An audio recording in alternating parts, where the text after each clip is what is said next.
Leituras em João, capítulo 20. O capítulo 20 de João é o penúltimo capítulo do Evangelho e ele fala a respeito da ressurreição de Jesus. E nessa ressurreição, nós vemos que no primeiro dia da semana, Maria Madalena foi ao sepulcro de madrugada, sendo ainda escuro, e viu a pedra tirada do sepulcro. Sabemos que o primeiro dia da semana é domingo.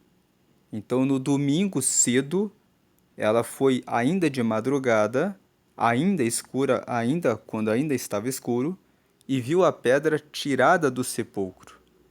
Isso significa que Jesus ressuscitou nas primeiras horas do domingo.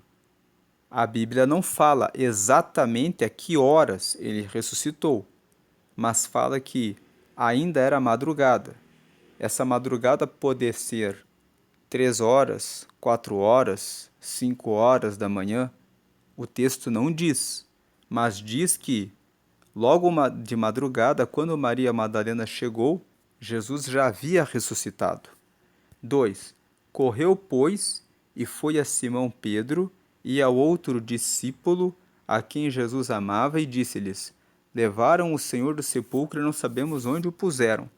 Versículo 3. Então Pedro saiu com o outro discípulo e foram ao sepulcro. Esse outro discípulo, talvez você esteja lendo e pensando, quem é esse outro discípulo? Esse outro discípulo é o próprio João. Mas o João, ele quando fala a respeito de si mesmo, ele fala dessa forma. Foi Pedro e outro discípulo, para não falar, foi Pedro e eu também. Versículo 4. E os dois corriam juntos, mas o outro discípulo correu mais apressadamente do que Pedro e chegou primeiro ao sepulcro. 5. E abaixando-se viu no chão os lençóis, todavia não entrou.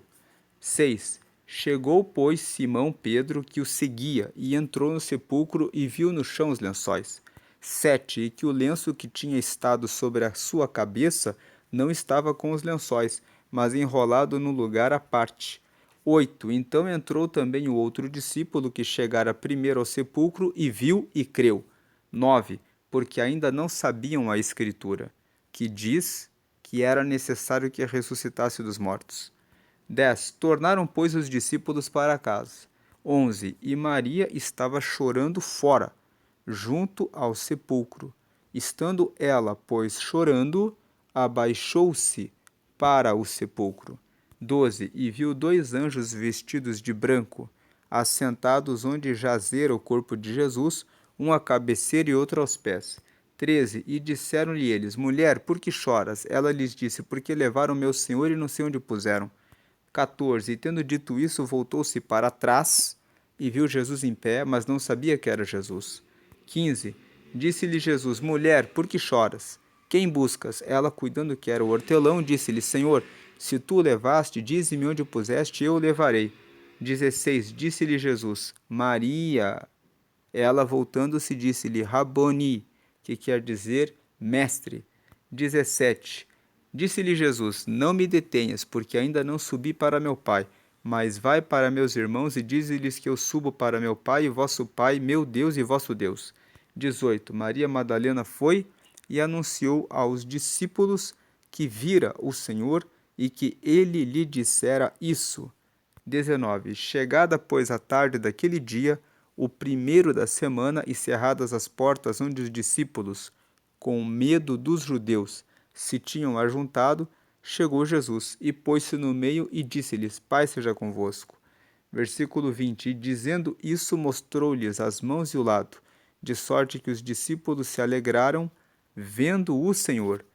21. Disse-lhes, pois, Jesus outra vez: Paz seja convosco. Assim como o Pai me enviou, também eu vos envio a vós. 22. E havendo dito isto, assoprou sobre eles e disse-lhes: Recebei o Espírito Santo. Então nós vemos aqui a promessa que Jesus fez no capítulo 14, no capítulo 15, no capítulo 16, que daria para eles o Espírito Santo, logo depois que Jesus celebrou a última ceia, Agora, quando ele ressuscita, ele cumpre a promessa e fala para eles: recebei o Espírito Santo. 23. Aqueles a quem perdoardes os pecados, lhes são perdoados, e aqueles a quem os retiverdes, lhes são retidos. O versículo 23 mostra que Jesus deu autoridade para os discípulos concederem o perdão dos pecados. O Senhor deu esse poder para eles e deu também a eles o poder de reterem o perdão. Alguém pode dizer assim: como assim reter o perdão? Jesus estava tratando os discípulos no aspecto como igreja. Então, a igreja tem o poder de perdoar os pecados daqueles que falham, daqueles que erram quando eles se arrependem.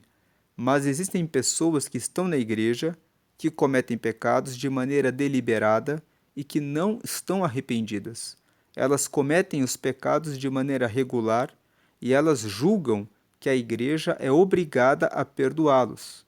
Mas o perdão só é dado quando existe arrependimento. Quando uma pessoa frequenta a igreja de maneira constante, quer participar do corpo e do sangue de Cristo, mas ela continua pecando de maneira deliberada, a igreja precisa reter o perdão e dizer: você não se arrependeu. Então você não pode entrar em comunhão com a igreja para poder participar do corpo e do sangue de Cristo, porque você não faz parte do corpo de Cristo. Paulo fala isso em Romanos, no capítulo, aliás, em 1 Coríntios, no capítulo 6. Ele fala sobre o nosso corpo ser templo do Espírito Santo. E ele fala: aquele que se deita com uma prostituta, por exemplo, ele contamina o seu corpo e contamina o corpo de Cristo.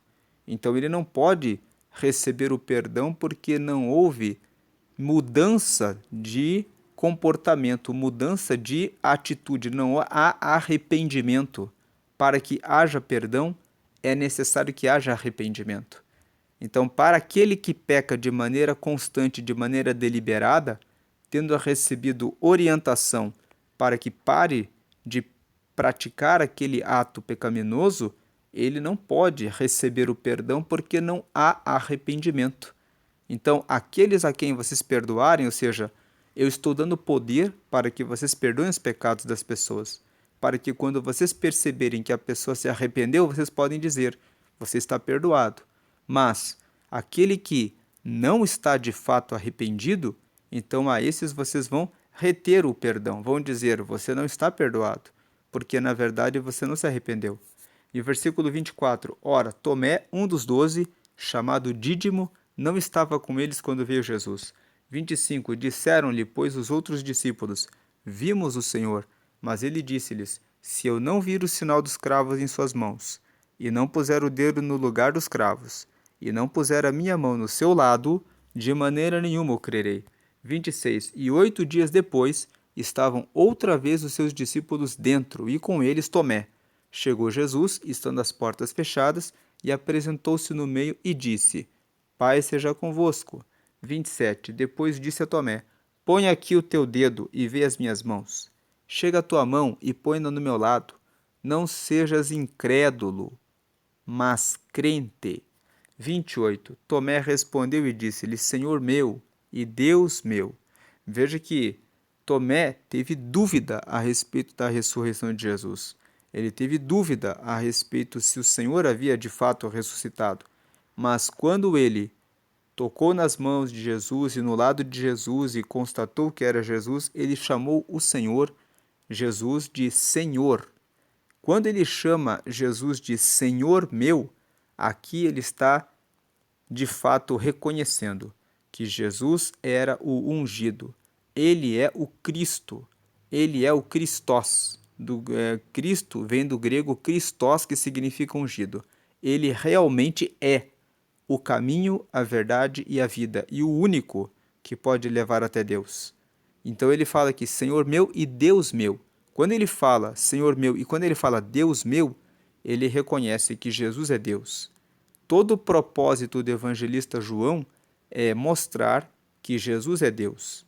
Então, João destaca essa conversa que Jesus teve com Tomé para destacar que Jesus é Deus.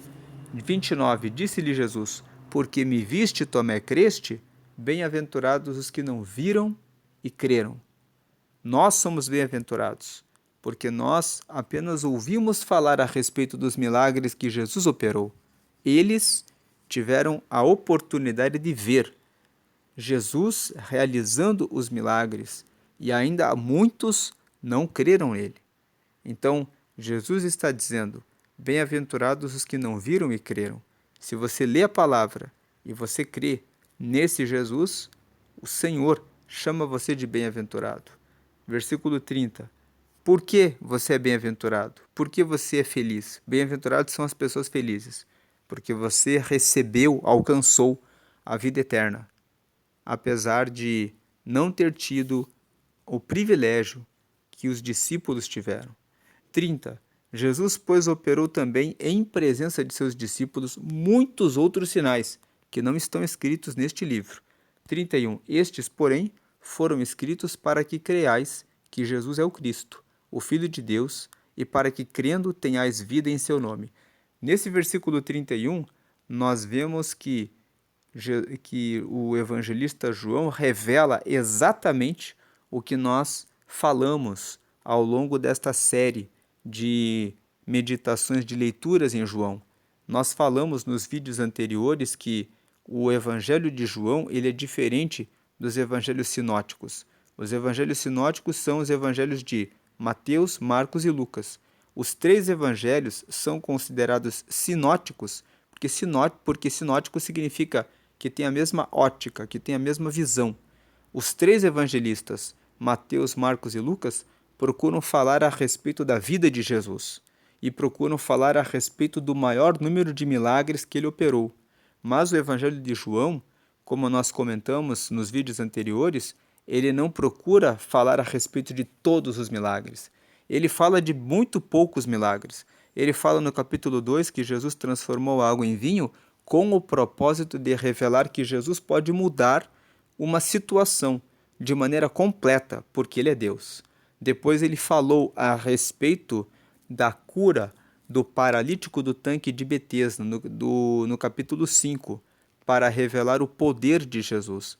Depois ele falou a respeito da multiplicação dos pães no capítulo 6, depois da cura do cego de nascença no capítulo 9, e apenas isso.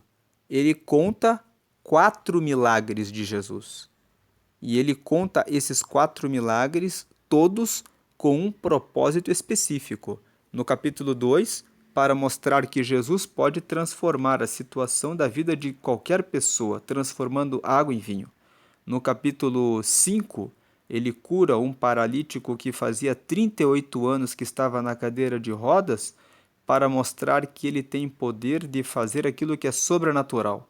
No capítulo 9, ele cura um cego de nascença cuspindo no chão, fazendo lodo e colocando globo ocular no cego, dizendo para ele: lava-se no tanque de Siloé, que significa o enviado. Jesus cospe no chão, faz da terra lodo e coloca os olhos naquele cego para mostrar que ele realmente é o Verbo divino. Deus criou o homem do pó da terra. E ele criou o globo ocular cuspindo no chão, pegando lodo, pegando do pó da terra, realizando a completude no olho daquele cego. Inclusive, se abrirmos a Bíblia em João no capítulo 9, os discípulos perguntam sobre o cego de nascença: quem pecou, este ou os seus pais? E Jesus responde: nem ele, nem os seus pais, mas ele nasceu assim para que nele se manifeste a glória de Deus. E o Senhor Jesus realizou esse milagre operando a glória de Deus, tanto que ficou registrado no Evangelho de João. E João é o único que fala a respeito desse milagre especificamente. E ele fala especificamente a respeito dessa cura do cego de nascença, porque o propósito de João é mostrar que Jesus é Deus. Logo no capítulo 1 ele fala que no princípio era o Verbo, e o Verbo era Deus, e o Verbo estava com Deus, e o Verbo se fez carne e habitou entre nós. Todas as coisas foram feitas por ele, e sem ele nada do que foi feito se fez. João, logo no capítulo 1, mostra muito claramente o propósito dele quando escreve esse evangelho. O propósito dele é: quero revelar a vocês que lá no princípio, no Gênesis, quando todas as coisas foram criadas, Jesus já estava com Deus lá no princípio. E ele é Deus, ele é o enviado, ele é aquele que com o Pai é apenas um. Ele com o Pai forma uma única pessoa porque ele realmente é Deus. E ele é Deus encarnado. Então João, ele conta poucos milagres e ele investe todo o seu evangelho em falar a respeito dos diálogos que Jesus teve com as pessoas. No capítulo 3, Jesus tem um diálogo com Nicodemos, e é em João 3 que Jesus fala claramente que Deus amou o mundo de tal maneira que deu seu Filho unigênito para que todo que nele crê não pereça, mas tenha vida eterna. Então Jesus ele fala com Nicodemos, ele conversa a respeito da salvação que acontece por meio dele. E se lermos os versículos 17, 18, 19 e 20, que vem logo depois desse versículo que acabamos de citar, João 3,16, que é um versículo muito conhecido, vamos ver Jesus dizendo que aquele que crê no Filho está salvo, e quem não crê no Filho está condenado porque não crê naquele que foi enviado por Deus. E ele fala que aqueles que praticam o mal, eles não vêm para a luz, porque eles não querem que as suas obras sejam condenadas. Tudo isso está em João no capítulo 3. No capítulo 4, ele conversa com uma mulher samaritana, e quando João faz esse registro, ele quer mostrar que Jesus não faz acepção de pessoas. Ele conversou com uma mulher. Então, Jesus não fazia diferença com as pessoas, dizendo que a mulher é um ser inferior, um ser menor. Mas ele tratou de maneira direta com uma mulher, falando a respeito de Deus, dizendo que para ele não há acepção de pessoas. E tem um detalhe em João 4: essa mulher era samaritana e os judeus não falavam com samaritanos. Mas Jesus faz questão de apresentar o evangelho para uma mulher que era samaritana. Além dela ser mulher e dela ser samaritana, ela ainda tinha tido uma vida duvidosa, porque Jesus diz para ela, quando nós lemos João 4, mulher, traz o teu marido. E ela fala, não tenho marido, porque... E Jesus fala, disseste bem, porque já tiveste 5 maridos, e aquele com quem vives hoje também não é seu marido. Então nós vemos que quando Jesus fala isso, aquela mulher tinha uma vida duvidosa, uma vida conturbada com relação aos seus relacionamentos. Mas Jesus ainda assim fala com ela. Ela sendo mulher, sendo samaritana, sendo de vida duvidosa, o Senhor fala com ela. Aí, no capítulo 8, nós vemos que os fariseus trazem uma mulher que foi pega no próprio ato do adultério e dizem, está escrito na lei que aquela que pratica um adultério deve ser apedrejado. E o que tu dizes? E João, no capítulo 8, vai mostrar Jesus conversando com os fariseus e dizendo, aquele que não tiver nenhum pecado, atire a primeira pedra. Então, Jesus ele faz algo completamente diferente, e quando Jesus conversa com aquela mulher, depois que todos foram embora, ele pergunta, mulher, alguém te condenou? Ela fala, ninguém. E ele fala, eu também não te condeno, vá e não peques mais. No capítulo 8, Jesus está revelando a sua autoridade, o seu poder de perdoar pecados, que é um poder que só Deus tem. Então, todo o evangelho de João é construído com o propósito, ele dá ênfase nas falas de Jesus. Nós vemos que a ênfase e o detalhe não é qualquer tipo de fala, porque Mateus também escreve sobre o Sermão da Montanha, no capítulo 5, 6 e 7. Mas o Sermão da Montanha, nós vemos Jesus falando sobre como jejuar, sobre como orar, sobre como dar as ofertas, sobre como fazer as coisas que estão ligadas à vida terrena. mas os discursos que João enfatiza no seu evangelho são os discursos em que Jesus está falando sobre salvação e vida eterna. O objetivo de João é destacar a questão da divindade de Jesus. Tanto que nós vemos, quando ele conversa com a mulher samaritana, ele fala: vem a hora, e agora é, em que os verdadeiros adoradores adorarão a Deus em espírito e em verdade. João 4. Quando ele perdoa os pecados da mulher adúltera, que foi pega em adultério no capítulo 8, logo na sequência os fariseus começam a conversar com ele, e ele fala que eu sou a luz do mundo, quem me segue não andará em trevas. E ele fala no versículo 32, um versículo muito conhecido, João 8,32, conhecereis a verdade e a verdade vos libertará. Então, Jesus está falando que ele é a luz, que ele é a verdade. No capítulo 9, quando ele cura o cego de nascença, ele fala: ninguém pecou. Ele está assim para a manifestação da glória de Deus. E ele realiza um milagre em que ele pega do pó e coloca o globo ocular. Ele cospe no chão e pega o lodo, ele pega o pó, para mostrar que assim como Deus formou o homem do pó da terra, ele pode tocar no pó e completar o corpo dos seres humanos. No capítulo 10, Jesus vai falar que ele veio para dar vida com abundância. No João 10,30, ele fala: eu e o Pai somos um.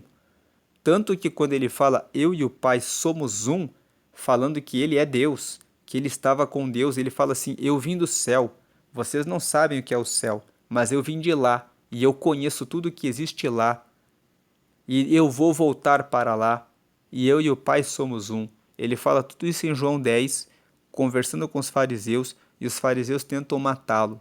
No capítulo 11, João conta mais um milagre que eu não esqueci de relatar: a ressurreição de Lázaro. E Jesus ressuscitou Lázaro para mostrar e para dizer que ele tem o poder de dar vida para os mortos. Então ele tem poder de nos ressuscitar. A promessa que ele realizou de que vai voltar e vai nos ressuscitar, ele pode cumprir, porque ele ressuscitou a Lázaro, mostrando que ele tem o poder de fazer isso. Ele fala lá, conversando com Marta: se creres, verás a glória de Deus.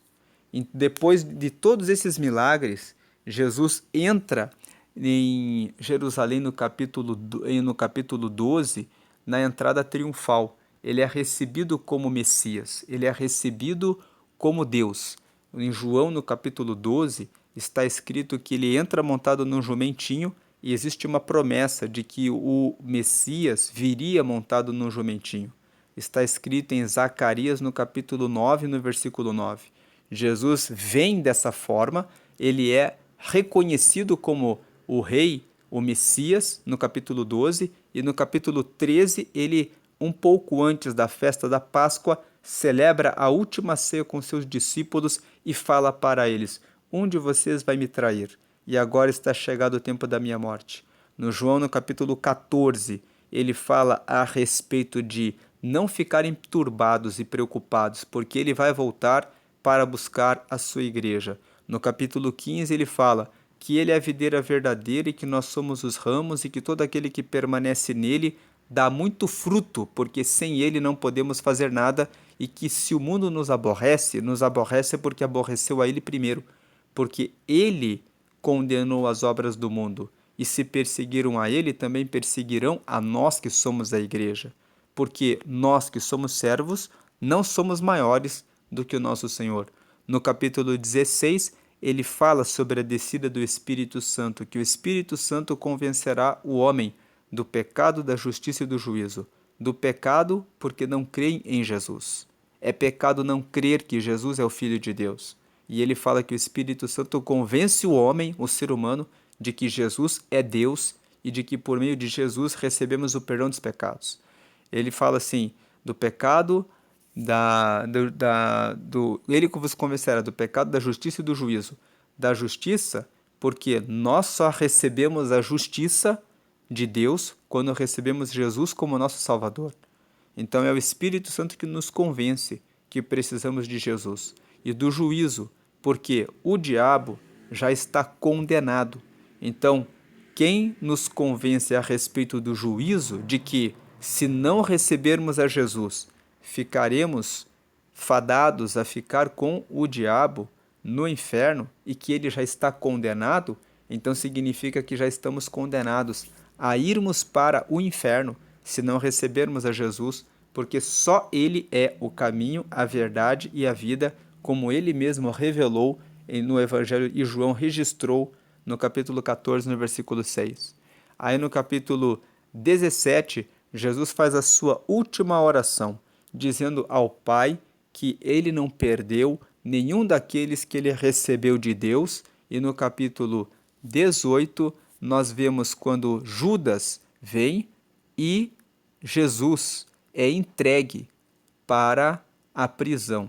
No capítulo 19, nós vemos a condenação sumária de Jesus, como ele foi levado pelo sumo sacerdote Caifás para Pilatos em uma audiência onde Pilatos interroga Jesus e fala para o povo de maneira pública por 2 vezes: eu não vejo pecado nele, mas as pessoas dizem que se ele não condenasse Jesus, então ele era contra o imperador, contra César. Então, na terceira vez, ele entrega Jesus para que seja crucificado.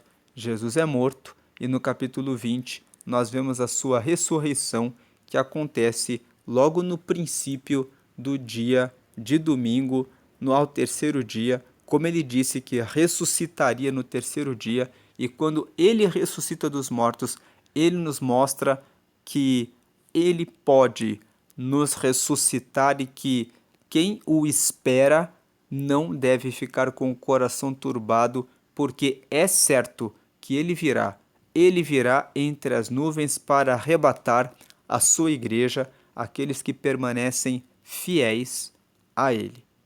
O capítulo 20, quando fala a respeito da ressurreição de Jesus, quando fala que Tomé tocou nas mãos dele e no lado dele, e ele realmente ressuscitou, e foi realmente ele que ressuscitou, nos prova: Jesus vive. Ele realmente era o Cristo, e ele realmente voltará para buscar um povo que é zeloso de boas obras e que vela pela obediência e pelo cumprimento da palavra dele.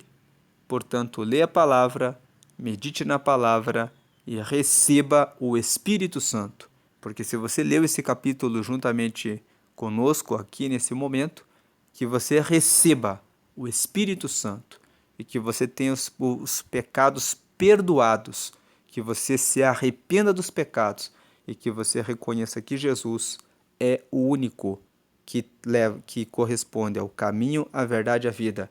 Ninguém vem ao Pai senão por ele.